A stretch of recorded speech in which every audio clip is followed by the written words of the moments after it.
Hey, welcome everybody to Spirituality Adventures. We're glad you're tuning into this episode.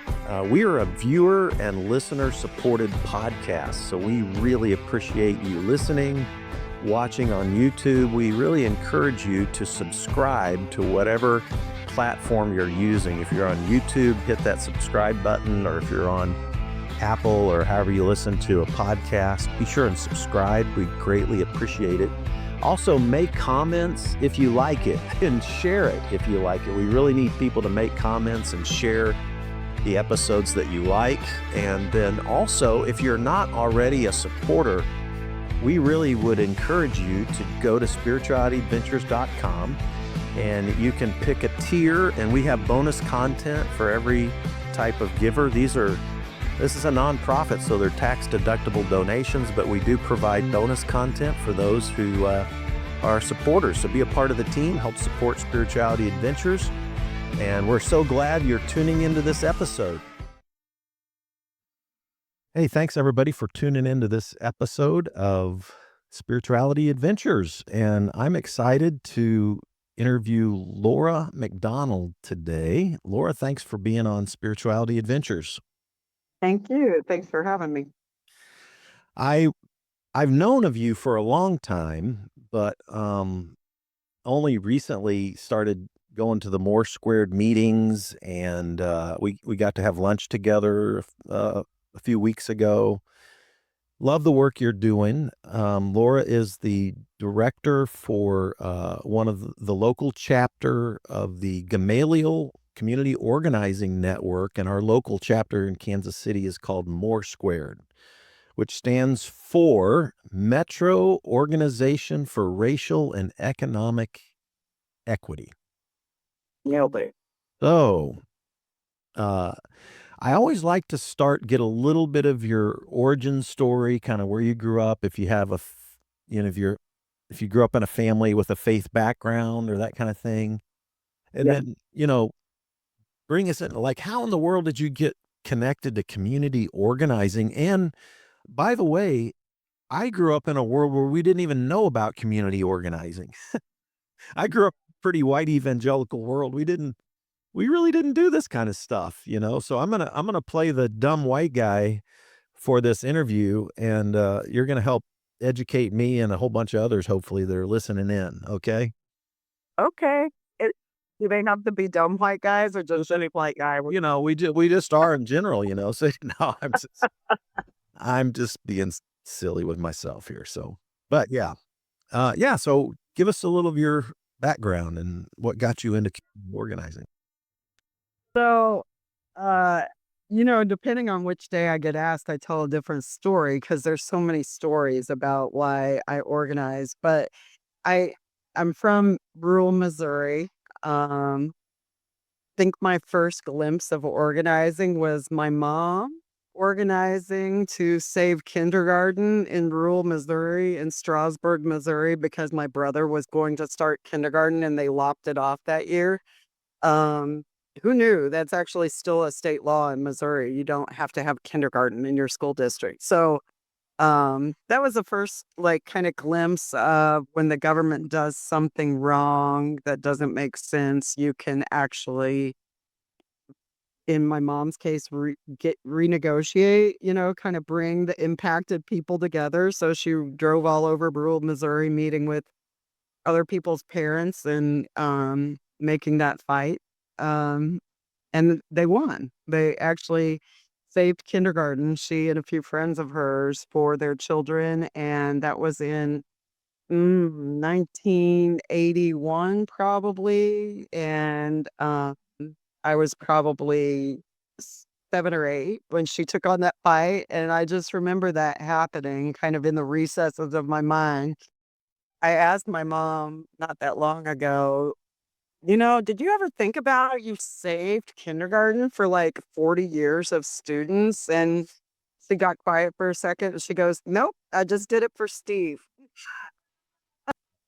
who was my little brother, right? And so, but I think that I love that story because it's even the part of she just did it for Steve and for herself because she was trying to go through nursing school and she needed actually the free childcare option that kindergarten offered. And so, and they came through and negotiated. I think they had to drive the kids to school like at the half day mark instead of running a bus to save the money of the bus driver. And that was what they negotiated to save kindergarten. And so I remember that from age 8, but I think so that aside, I grew up with my own fair amount of feeling on the outside of things or feeling kind of other or different or even probably oppressed, in a way, and so I think that's the bigger part of it is, um from a real young age, I always identified with that which I saw as different than me. And so, as a white girl in rural Missouri, that became people of color or maybe a kid with a disability or something like that. I always like kind of was reaching for other people that might also feel different for for lack of a better explanation. And I too didn't know about organizing. I think it's our ages, you know? Even though my mom, quote, organized, she didn't. She was just, like, fighting so she could have kindergarten for Steve, right? So I didn't know about organizing all the way through social work school when I got a bachelor's degree, and even back then, I was a fighter. I was fighting systems at University of Missouri. I was fighting the prison I got assigned to work at in Boonville Prison for my social work practicum. I think I was always, like, trying to create change, not fighting for the sake of fighting, but fighting for gosh, that doesn't make sense for these people here. Why don't we, like, try something different? Mm. Okay, so I'm curious, did you have like, what do you think that launched you into social work and caring about those kind of things, or what was there a family faith background that influenced you? Oh, yeah. Yeah. Um, yeah, there's definitely a faith foundation that, like, undergirds this work today. I grew up in a non-denominational church in rural Missouri, so there were 2 churches in our town. One was Baptist, and my mom said we weren't Baptist, so we went to the non-denominational church. That's all I knew. And our whole family went. Oddly, my parents were both unchurched as kids born in 1950 in rural Missouri. They were pretty stigmatized, I would say, especially my mom, so it was a big deal to go to church, and I think I mean, just, like, foundationally, I would say that theology was kind of all over the place in that church, but I knew a few things for sure, like, you're supposed to care for all of God's creatures, including the humans, that all of God's creatures have purpose, and you should treat each other as best as you can. That was kind of my whole foundation, and love God, right? And so, as you love yourself, as you love the others, like, love God. That was kind of it, and, I went to church until I was 17, and I actually quit in protest, and then I returned when I was 34. So, I was churched for 17 years, unchurched for 17 years, and it was sometime after I went back to church that I really started claiming God in my public work and that I found organizing. I really do think that this job was really kind of aligned and ordered for me. Hmm. Where did you go to college? University of Missouri in Columbia, Mizzou. Okay. And did you major like a bachelor's in social work? Is Yeah. okay. Yeah, I think I thought I was gonna be an accountant, but I liked people a little bit too much and thought accounting, kind of spring season sounded real boring as an accountant, so Okay. And then what was your post college deal?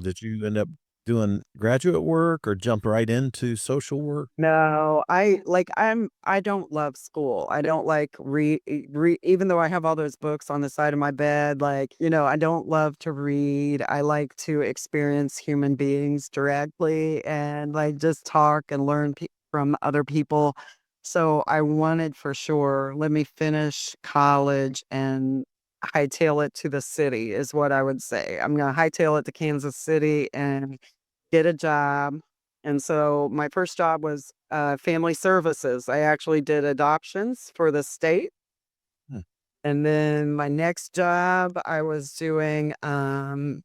actually the opposite, helping kids go home from state custody and reunify with their family on a contract with the state at a little organization here. And that organization picked up some foster and adoptive contracts with the state, and then I started doing the adoption stuff for them. So I kind of did a lot of stuff around the foster care system in like my first 5 years of my career. Okay. One of my dear friends, have you ever met Dr. Michelle Kylo? She works with Foster Care Connect now and with Oh, CCR, Center for Resolution. But anyway, yeah. Um, what? So, h- how how did you start then getting into community organizing? What was your step into that? yeah. Um, it kind of like several things pointed me to that. Really from the very first when I was working at my practicum in the prison in Boonville, that's when I first remember going, I need to change these systems, but I didn't have organizing really in my vocabulary as a way to do that. Then around the early 2000s, probably 2007 or so, you started hearing more about community organizing. It's because Obama was running for office, right? And around that same time, I had a mentor who had been a community organizer for a number of years. His name's Mishkat Azubir. Mishkat's actually not just the guy that kind of introduced me to traditional community organizing. He's actually the guy that sent me back to church, and he's a Muslim guy. So yeah, so about the same time that I, kind of rekindled my relationship with God and church, God was always there, just I wasn't always showing up right. About that same time, I think I was introduced to organizing and I started organizing at my next job. I wasn't hired to organize, but I started organizing. So let for because I'm referring to myself as the dumb white guy. I'm just being facetious, but what is community organizing? Because like literally, when I think back on my whole career and going to Baylor and Southwestern Baptist Seminary and being a pastor, I didn't we just didn't talk about that, right? I think maybe we thought the whole America was past slavery and everything's a fair playing field for every, it's a very white privileged kind of perspective, right? And I probably wasn't even aware that I had a white privilege perspective, because it was just the air that I breathed. And I you have to get outside that air, breathe some other air sometimes before you realize there's different experiences in this world and in this country and all of that. So what is community organizing? And yeah, give us your community organizing 101 explanation. Yeah. So, in short, what we're trying to do when we organize community is build power amongst ordinary people to have more control about their fate and their destiny and their access and their, all kinds of things. So we organizers fundamentally believe that communities are organized, but not necessarily around the community's interest, if that makes sense. So our job is to reorder things with that community for their interest. in our work, it's faith-based. So our communities that we organize are congregations, Christian, Buddhist, Jewish, Unitarian. So, and they're multiracial, or we have multiple churches. Some are predominantly Black, as you know, some are predominantly white, and some are mixed race churches, right? But bringing them together and organizing around their shared self interest. So for us, it's things like the common good, right? The common good, or equity, racial equity. It's right in our name. Um, yeah.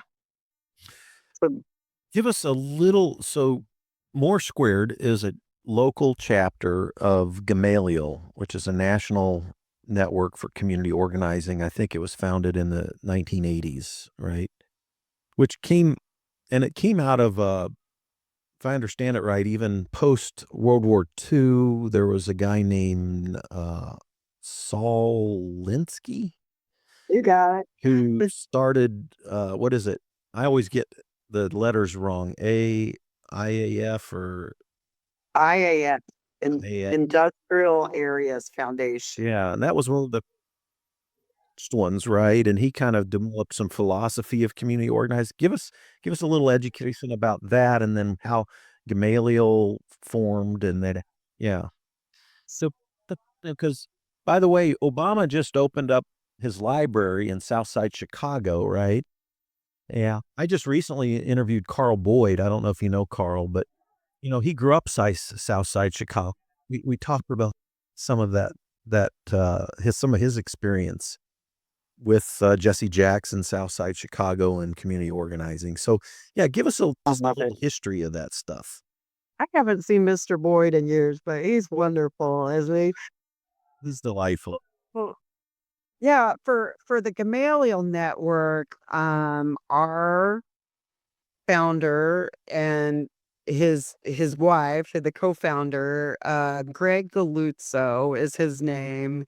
And Greg was a Jesuit priest who studied under Saul Alinsky, as did several Jesuit priests back in the day in Chicago. And so Greg and at least a couple of these other guys went on to found what became these national networks. And ours is the Gamaliel Network.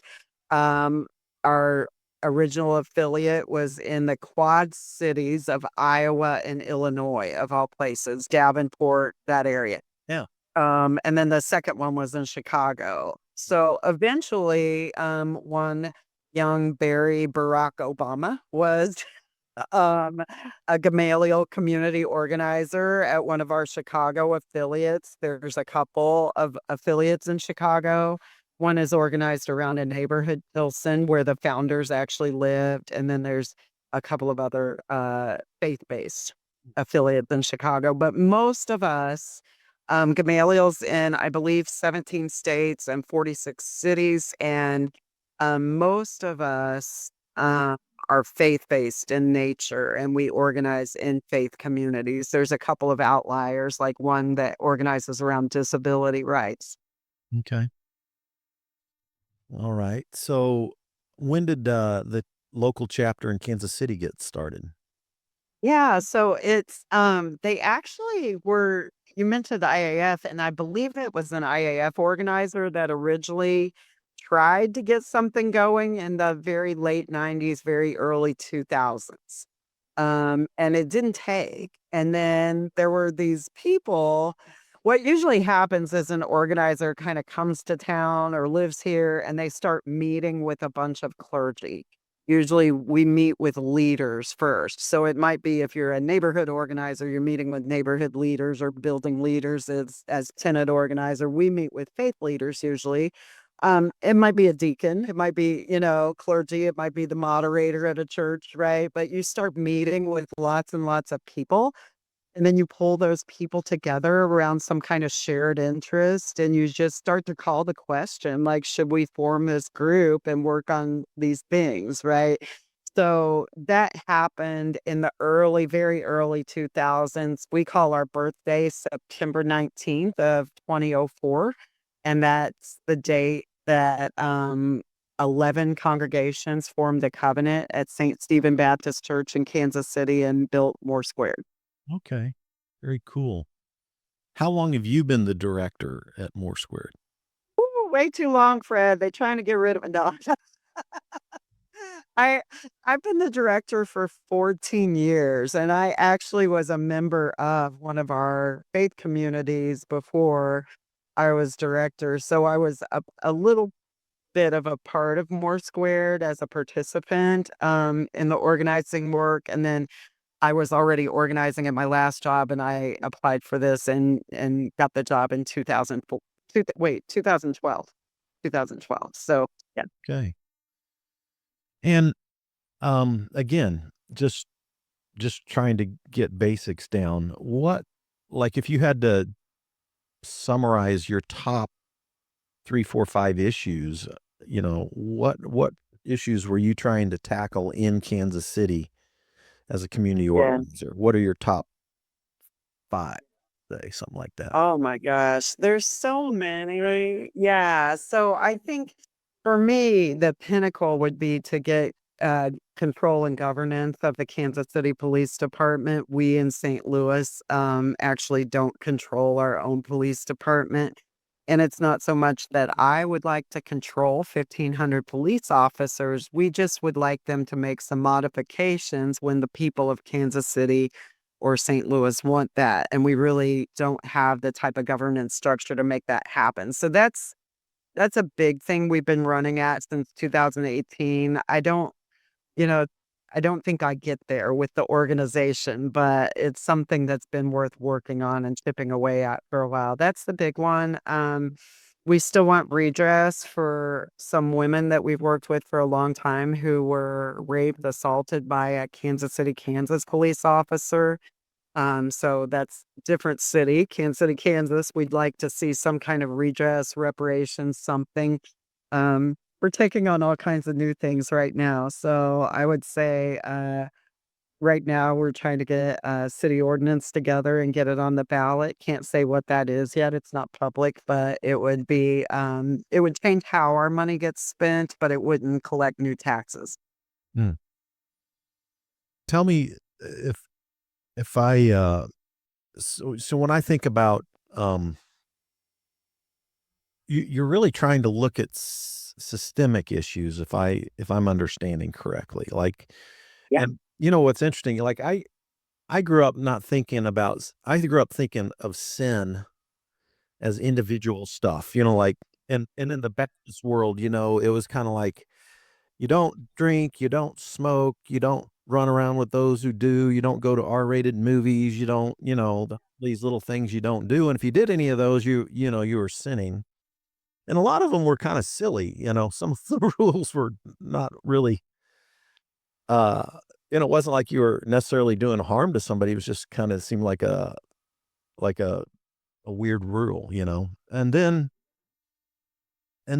I remember in seminary, like I was ordained Southern Baptist, I went to Baylor and Southwestern Baptist Theological Seminary. They never talked about systemic sin. We only talked about individual sin and, like, individual salvation. So, like, when I read Ephesians 6, which is a spiritual warfare text, talks about the principalities and powers in the high places, we were talking about demons, that are trying to cause harm and issue, and maybe that's the case, but I remember coming late in my education, I remember reading a guy named Walter Wink, who had written a whole series on powers and dealing with Ephesians and talking about, there's not just individual harm that we do, but there's actually systemic people who organize governments and communities and all that kind of stuff. They'll many times organize and build systems that benefit one group of people over against another group of people. And sometimes the way systems are organized can actually create harm and disadvantage to some groups of people, and it doesn't create a fair playing field for all groups of people.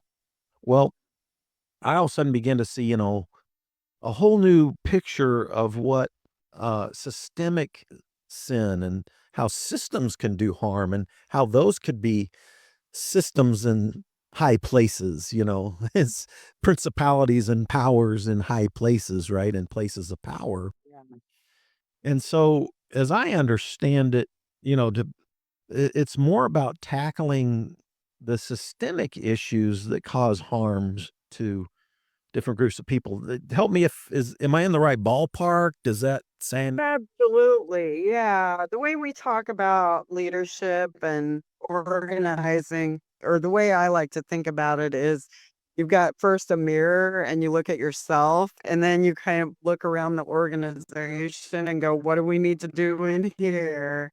And then you go out in the world, right? And so we're always going through that process, especially as like white, cisgender, straight Americans, you're always going through that process of, checking yourself in the mirror and going, wait, did I cause harm? Did I? But then you also have to think about, in this organization, whether it's church or more squared or a business or a system that you vote in, like what's going on in here? And am I a participant in that? And if I am, then how do I fix that? And then if we're doing good enough in both those areas, we can start shooting out in public and doing some stuff to change out in the public arena. So for us, that's generally public policy or some kind of systemic change out in public. And I do think that there's, Reverend Rodney Williams calls it corporate sin, right? Corporate sin. That's like you would have a corporate prayer. There's also corporate sin. There are things that church does together, yeah. There's things that church does together that harms people, and there's things that systems do together that harm people. And it's not just a system, and it's not just a building called a church. It's like the people that operate within that, Mhm. and yeah, yeah. Like, maybe one example, like, when I, had my big meltdown and I wasn't a pastor for a little while, I attended, a black church here in Kansas City, and, I remember they did a little tour of Kansas City to show the history of redlining in Kansas City. It's the first time I'd ever done a tour of Kansas City with that in mind, but, like, if you go back in the history of Kansas City with, J.C. Nichols and, all the like, if you go one side of Troost, you find one group of people, you go to another side of Troost, there's a whole 'nother group of people, and you go back to the history of it, and you find out in the covenants, there were actually racial there were lines drawn, covenants drawn, literally systemic oppression written Yeah. into the rules of the way Kansas City was formed and where people could live. If you're black, you had to live over here. If you're white, you live here. If you're black, live here. You know, uh, It was also Christian and Jewish, right? If you were Jewish, you couldn't live in those same neighborhoods where black folks couldn't live at one time. Kansas City still uh, has influenced by that systemic oppression. Like that would example, right? Kind of thing. That's like a big example, but um, Absolutely. Yeah. There's so many examples, right? Like all of the racial stuff that all the racial outrageous racial things that white people did throughout history, we always used religion to defend those things too. Right? Like, so I think it's really important when you're doing faith-based organizing to have some of that context and understand. The other thing is, though, the church, if you think about the church in the South, like the church in the South for Black folks was where people could get roles or have a public life or have a position of power and authority, So we had things like deacon and mother boards created and places that would give prominence to, Black Americans when they were really stripped of being able to have a public life by all other accounts. And so I think for me, getting the privilege of getting to go in and organize within Black church, and you have to have that kind of understanding, and then also understand the harms done by church, no matter what flavor, denomination, race, whatever the church predominantly is, there's been harms done. Right now, I'm sitting in a church on Linwood and Olive in Kansas City, Missouri, where my office is. And it's in that area that people were segregated to live in, right, at one time. And this very church, one time we had a big public meeting and Congressman Cleaver was speaking at it. And he turns around and gestures to the choir that was brought in from, I believe, from Pastor Brooks' church that day, from Oasis, or Zion Grove at the time. Yeah. It was from another church, I remember. I can't remember which church for sure, but Reverend Cleaver gestures and he says, I'm gonna go call my cousin tonight. I can't believe there's a Black choir in this choir loft at this church. And so a lot of folks don't know, but his cousin Congressman Cleaver's cousins with Eldridge Cleaver, right? And people in the Black Panther Party. And he has a cousin that's actually in exile. And that's who he was talking about. I'm going to call my cousin tonight because my cousin, who no longer lives here, was once with the Panther Party and they tried to integrate this church back in the 1960s. They were standing outside those front doors right there with weapons. That's what he said on a Sunday morning, right? And so, yeah, I think, well, that day we were all kind of tickled by it because, yes, we have a Black choir in this choir loft. And this church has been multiracial and is one of our more multiracial, steadfastly multiracial churches in More Squared. It also, like, really points to that wasn't that long ago, right? Like, Congressman Cleaver remembers that happening here in Kansas City, and he's a sitting congressman, right? So I think it's important for us to always really pull from and know that history. I don't know all of it. I'm always still learning about um, racial oppression within the church. Mm-hmm. I think the church continues to commit racial oppression. I think we as an organization sometimes engage in racial oppression and sometimes it's those I don't like the term microaggression, but sometimes it's like interpersonal racism. Mm-hmm. Uh and sometimes it's like probably we're picking the wrong battle in public. Yeah. Well, yeah, it's heavy stuff. So yeah, we should all go to God with all of these heavy questions, right? And really discern. Yeah, I grew up in the Northland, graduated from Park Hill, had, Black friends that did sports together and we were friends. And I never even reflected on the thought that their experience was different than mine. Isn't that weird? Yeah. I mean, we were friends and we loved each other. And I don't know. And then I go to Baylor and it's largely white, and Southern Baptist. And I just grew up in a very white world and white churches. For me, what was fascinating, I was pastoring this church up in the very north end of Kansas City, Missouri, the church that I started called Vineyard Church. And it's 15 or 20 years ago, an article came out in the Kansas City Star, and I can't even remember the exact title of it, but you'll probably remember it. There were more people on death row in the state of Missouri from one zip code. 64130. Yeah, Tony Russo. Yeah, Tony did that article, and I read that thing and put that article down, and I couldn't let it like day after day, it kept coming back to me. Because I was thinking, like, I could drive to that zip code from my Northland church and be there in 20 minutes. And this is this is my city, this is where I live.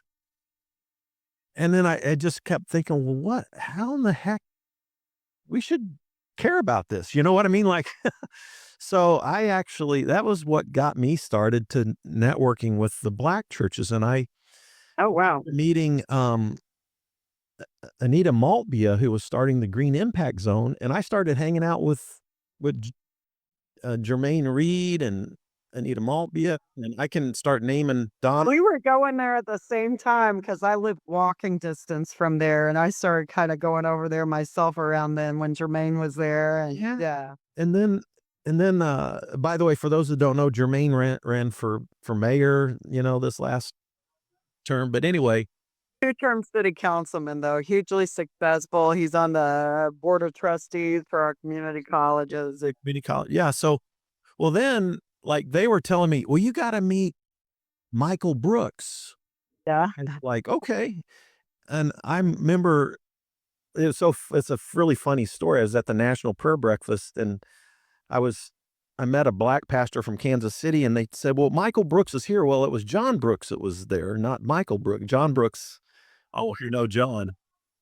But so I ended up, Sure, right up the road at Macedonia. yeah, my John Brooks found out that Fred was looking for him, and John grew up in the hood. He said, when somebody was looking for you, that wasn't a good thing, you know.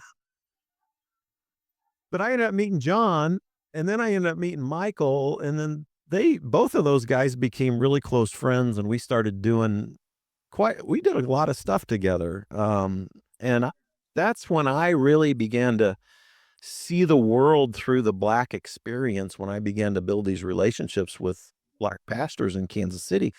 And it literally changed my worldview. It changed my view about America. Not that I wasn't less, I still love America, but it really did. Now you think about historically marginalized people in America, you think about indigenous, you think about women who couldn't vote until, what, 1920 or something. You think about black and brown people, you think about the LGBTQ plus community.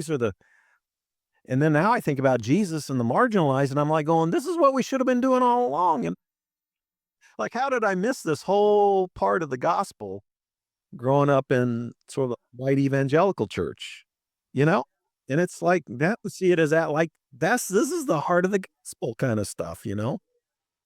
Think there's like a tint of this our race, that we read scripture through, right? It's like you're looking through tinted sunglasses almost, but you're tinting it with your race and your wealth or poverty. And, you're reading scripture through who you are, right? And so those relationships are so critical. Context is pretty important with scripture as well, but those relationships that really can share with you what they see versus what you see are so important to me. I don't know what I would be doing if I wasn't in relationship with a lot of black folks. I don't, but I know I wouldn't be doing this. Mm, yeah. Well, it's certainly changed me and my world and how I see things. And, of course, it's endeared me to so many great friends now. And so, yeah, so I love the work you're doing. What, um, I want to, ask, what are some of your top priorities right now for More Squared at the moment? And then I also want to talk about the upcoming election and the amendments that are on the ballot for the state of Missouri. So we got just a handful of more minutes here, but Okay. yeah, what are More Squared's top priorities at this moment right now? Yeah, our big ones, we're trying to get this issue on the ballot in the next couple of weeks around our funding at City Hall. So that's a local issue, but it would give more funding support to buses and parks and some other things like that. Um, we have, like I said, the redress and KCK. We really need to figure something out in my tenure over in Kansas City, Kansas. And they have a black woman mayor for the first time. So I think that some of the black women victims of the cop might finally be able to sit down with somebody who at least understands them demographically better than the past mayors have. So looking forward to that. On the short order, what we're really busying ourselves with right now is we launch a campaign this evening called Black Men Vote. They see, and it's Black men doing relational voter engagement with their other Black men in their lives. So we just train people, but they tell us what they want to do, and then we'll have a generic get out the vote. So it's really cool, Fred. You can like sit in your living room and text bank your contacts from your phone with knowledge about like, hey, let's look up and see if you're registered. And we have an app for that. The interfaces and we'll tell, okay, oh yeah, looks like, Pastor Michael Brooks is a frequent voter. And, and let me remind him and see if he's made a plan to early vote, or let me tell him about these amendments. So we've got this engagement effort that we're launching tonight for especially aimed at Black men engaging other Black men to vote. Reverend Cleaver the third is really the architect of this training we're launching this evening. And then we'll be doing more with you and your folks, the clergy, like all the clergy that we've been organizing for a while.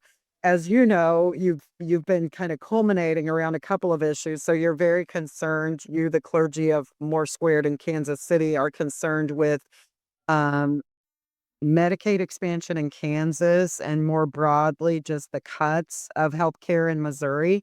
And you're also very concerned with voter engagement. So those are the things that we'll be taking on in the coming weeks and months. And I think you'll see some more public action around that stuff and certainly more voter engagement. Okay. Very cool. How about our upcoming election? So today is what? Tuesday, July 21st. We have the Yeah. first Tuesday in August. We have a election August 4th. August 4th coming up, and we have 4 amendments that are on, right? Amendment 1, 2, and then 4 and 5. No amendment 3. Yeah. I don't remember what 1 and 2 are offhand. Okay. I don't, but I know 4 and 5 are bad. We so we're really pushing. Somebody was telling me vote one yes, yes on 1 and 2 and no, no on 4 and 5. But anyway, we Yeah, I just can't remember what they are. Which one is like, yeah, I can't remember what 1 and 2 are. Um, 4.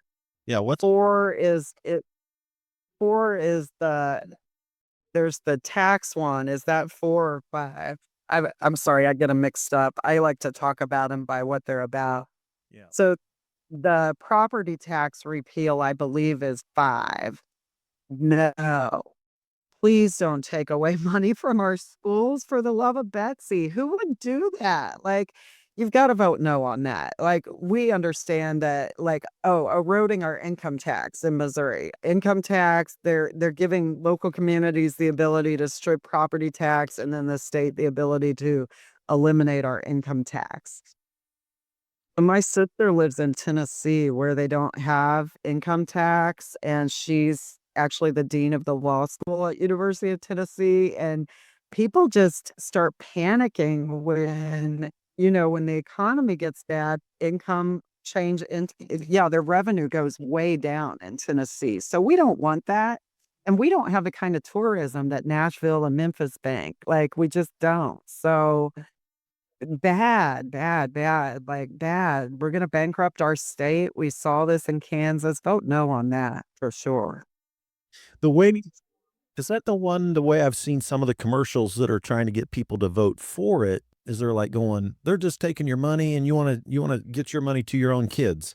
That's Oh kinda, my gosh, that's you know? exactly it's a real strange like bait and switch commercial and it's sinister looking, but listen, Fred, we know what our taxes pay for. We drive down the highway, dang it, every time you hit a pothole or don't, that's your taxes or not. Yeah. Like, it's not rocket science. Like we have to pay for all this infrastructure and we're pretty bare bones as a state. So of course we need taxes in our state and we need, education funding and all these. University of Missouri wasn't cheap, but it's way more expensive now. Like we have got to offset some of the burden that people are paying through taxes. Um, yeah, I have so much to say, but sales tax, if you think about it, the poorer you are, the bigger percentage of your money goes to purchasing things, Yeah. right? Like groceries or medicine or whatever. So poorer people pay a bigger percentage of their income to sales tax. And if that's how we're primarily collecting money, we're basically taking more and more money from poorer and poorer people and expecting them to offset the budget. And guess what? They don't have it right now. So yeah, big no on that one. And then the other one is about our ballot initiative. 4 and 5 are taxes and ballot initiative. And statewide, we know how to do ballot initiatives and we're really good at it. And so this is the legislature trying to make it rig it so we cannot keep winning things. And I mean, we, the people that have passed petitions in Missouri, we've gotten Medicaid expansion for working Missourians to get healthcare coverage that sometimes they pay for, but we passed that. We've raised minimum wage a couple of times. We passed earned sick leave recently. We got right to work repealed. Some other folks did medical marijuana and then marijuana passage, which created quite amount of money in our coffers in our city and state where we pay taxes. So yeah, I just Well, and we can't say enough about the ballot initiative. So vote no on that. That's a dumb one. That it's an yeah, because if you get enough people to sign a petition, we can democratically get something up for election, right? that's right. And Do this we can do what the legislature won't. Right. And so there's 8 congressional districts in Missouri. Right now, for a petition to qualify, you have to get a percentage of signatures in 6 of those 8 districts. They're saying you'd have to get a percentage in all of them. Well, so one little part of Missouri would decide what the other 6 are. It's not even majority rule. It makes 0 sense. It makes 0 sense. It's just bad policy. And the people doing this kind of stuff, they're not always gonna be in power. It feels really short-sighted, right? Like, well, it let might be you that wants to run the ballot initiative one day. right. I think when something comes through that they don't support, that they wanna be able to crush it, even though it's a majority issue. So it really does take away democracy in the state of Missouri if yeah. So whenever That's right. yeah, yeah. Well, when you sow bad seeds, we all know what you reap, Fred. So, I think we've got to make sure we're doing right by each other and looking out for the common good. And so that's what I think. This is just me personally. I think a no vote on those 2 things is definitely us looking out for the common good and our fellow Missourians. Yeah. And in Kansas, just doggone it, go vote. Kansas is real interesting. They've got a gubernatorial race. They've got U.S. Senate races. They've got, up and down the ballot, really important elections. I know there's a clergy or so on the ballot for a United States seat over there. It's going to be an interesting race. My dear friend Adam Hamilton is running sir, and I think there hasn't been a Democratic U.S. senator in Kansas since 1933. Yeah, I had 38 in my head, but it's in this 90 years or so, like that's insane. I do think this isn't me getting partisan or candidate specific, but that guy's got a real good chance, doesn't he? Because he's got thousands of constituents in his Yeah. church. I think he's raised 3 3 million or so just on small donations. And he just announced 10 weeks ago or 12 weeks ago. Yeah, it was. Yeah. And then I think for sure, I think he'll win the Democratic nomination, but then he's going up against Marshall, who's an incumbent who, Wow. yeah. But anyway, yeah, Oh, if he doesn't win, we are accepting donations. So if he doesn't win, he has campaign leftovers, you know. right. We will always accept donations. But yeah, I think he's got a good chance over there, right? Like, Yeah, I think a few weeks ago I looked, he was 8 points down against Marshall, but that he hadn't even solidified the no yet. Yeah. So anyway, well, yeah. Well, Laura, I love what you're doing. I appreciate your, how many times have you been arrested? um, probably two, just two. Two. Wait, is that right? Yeah, I think two. That's two more than me. So, yeah. Really? If you, you might be saying that to the wrong person because I can arrange something if we want. Well, I've been trying to show up at, I went to the Gamaliel or Yeah.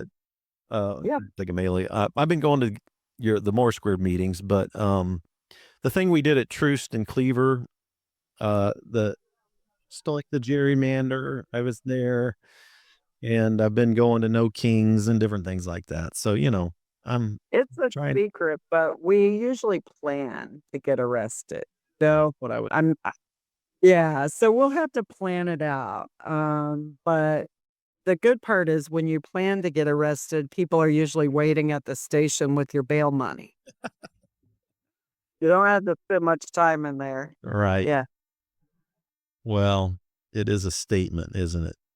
So, it is. It is. It is. We did it for a really important cause, fast food workers, and raising the wage and giving them the right to union, you know. So yeah, it was I grew up in a minimum wage household, and so that was a really big deal to me. mm. Yeah, it's interesting. The unions in America were really created out of these community organizing groups, Oh yeah. and yet there's a lot of union people that I know right now that don't even understand the history. Yep. Why that why they have such a great job with great pension and they only have a high school education. It's because of community work and for the unions. And I know guys right now that don't even realize that who are in unions. It's kind of ironic. Um, No, the stories of like John Lewis and the auto workers. I don't mean that John Lewis, I mean the union one. right. And the stories of the Pullman porters, like these stories are American history, and yet you have to seek them out, right? Even Fannie Lou Hamer was organizing. I think people don't understand that, Fannie Lou Hamer, Harriet Tubman and the Underground Railroad was organizing. Frederick Douglass wasn't just like the secretary of Lincoln, he was organizing Abraham Lincoln, right? The only way we got to where we got to with Lincoln and Civil War and all of that was by way of Frederick Douglass, a self-emancipated man who had been enslaved. So, yeah, we have to study these stories. Rosa Parks, she sat down on purpose, not because she was tired. And so, those of us who organize kind of owe it to the world to make sure the world knows these stories. Yeah, I agree. I agree. Then they're amazing stories of human courage and honestly, even love and kindness for other fellow human beings. It's like a basic love your neighbor kind of thing. That's one of the things you caught on to very young. It- yeah. Yeah. Yeah, and sometimes it takes sacrifice, you know? I A favorite fact about Rosa Parks is she and her husband all the way had to leave Montgomery and relocate to the North, and a lot of people don't know, then she continued her life in Detroit, and it was all the way until Congressman John Conyers hired her as his secretary. It was couple decades before they regained the status and income bracket that they had been at before she sat down on the bus that day. This is a two-income family that lost everything because of her courage. But did they really? Because they had all of that for the rest of their lives, that history that they made. So, yeah. It's amazing. Well, thank you so much for being on Spirituality Adventures. Thanks for the work you do in Kansas City. And yeah, I'm on a new trajectory myself, so I'm excited to participate with what you're doing. And thanks everybody for tuning into this episode. And yeah, get out and vote.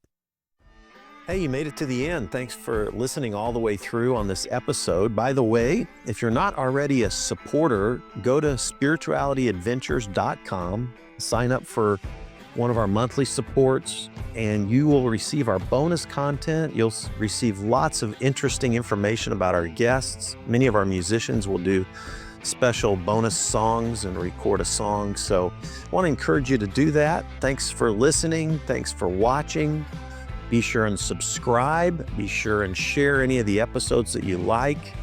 And be sure and make comments if you like them as well. This helps us get Spirituality Adventures out there to more listeners, more watchers. So whatever platform you're using, subscribe, like, share, make comments, and go to our website, sign up for our team, and be a part of the team support. Thank you so much, and we'll see you next time.